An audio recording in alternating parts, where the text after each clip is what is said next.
আসসালামু আলাইকুম। আমার দেশের বোনদের জিভে জল চলে আসবে, তার জন্য লোভ লাগিয়ে আমি কি তৈরি করছি। দেখতেই থাকেন, পুরো ভিডিওটা সাথে থাকবেন। আমাদের দেশের চাপা শুটকি, দেশি মানুষে সবাই চিনেন।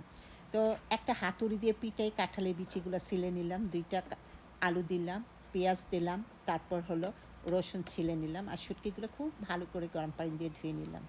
কাঁচা মরিচ নিলাম, যে মরিচগুলো বেশ ভালো, 1 মুঠ নিলাম, লাল সবুজ মিলে, তারপর আন্দাজ করে লবণ দিলাম, দিয়ে তারপর হচ্ছে আমি সবগুলা এই ফুড প্রসেসর দিয়ে মিহিন করে নেব। মিহিন মানে একদম পেস্ট হবে না, কিছু দানা দানা থাকবে, খেতে যেন মজা লাগে।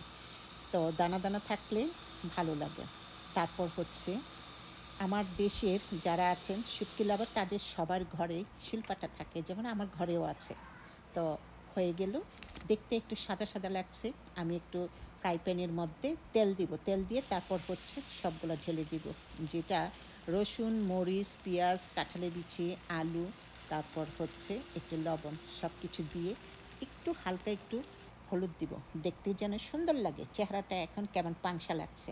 তো যাই হোক, হলুদটা দিয়ে তারপর হচ্ছে তেলের মধ্যে মাখা মাখা করে, তেলটা যখন একটু চটচট করবে, শুকিয়ে আসবে এটার পানিটা, তারপর হচ্ছে একটা একটা পাতা দিয়ে সেই স্বাদ শুটকির ভরা। তো অনেকটাই চলে আসছে, শুকনো শুকনো হয়ে গেলে চটচট করছে। তারপর আপনারা দেখবেন শুটকির লাভার কেউ আছেন। তো আমি এই পর্যন্ত আমেরিকায় এসে 3বার তৈরি করলাম, আর আমেরিকায় কি না পাওয়া যায় কখনো ভাবি নাই। বাংলাদেশে যখন থাকতাম, লতি লতি, আবার হলো কচু পাতা, এইসব তো এভেলেবেল, এমনকি কলা পাতাও বিক্রি করে। তো যাই হোক, এখন কচি মিষ্টি কুমড়ার পাতাগুলো নিলাম, পাতাগুলো আমি ভালো করে পানি দিয়ে পরিষ্কার করে ধুয়ে নিলাম। তারপর হচ্ছে আমি ছোট চামচ দিয়ে এক চামচ করে দিয়ে তারপর ভাজ করে এরকম বিস্কিটের মতো তৈরি করব, যেটা এখনই কথা বলতেছি আর ডুব গিলতেছি। শুটকি লাভারের মানুষরা কি আছেন? তো আপনারা কিভাবে তৈরি করেন জানি না, শিলপাটা দিয়ে বেটে করেন না এইভাবে আমার মতো করে।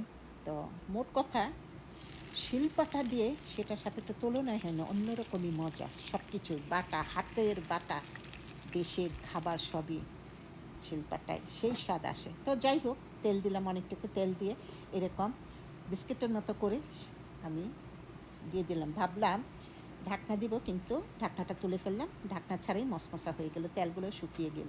এখন হলো খাবারের পালা। গাইস, কী কী করলেন এইবার? আমি তো এই আমেরিকায় এসে প্রত্যেকটা বছরেই আমি একবার করে তৈরি করি। তো এইবার নিয়ে 3বার তৈরি করলাম। বাসমতি চালের গরম ভাত, লেবু, তারপর হচ্ছে একটা শুটকির বড়া নিলাম। গাইস, কেমন হলো আমার শুটকির বড়া জানাবেন।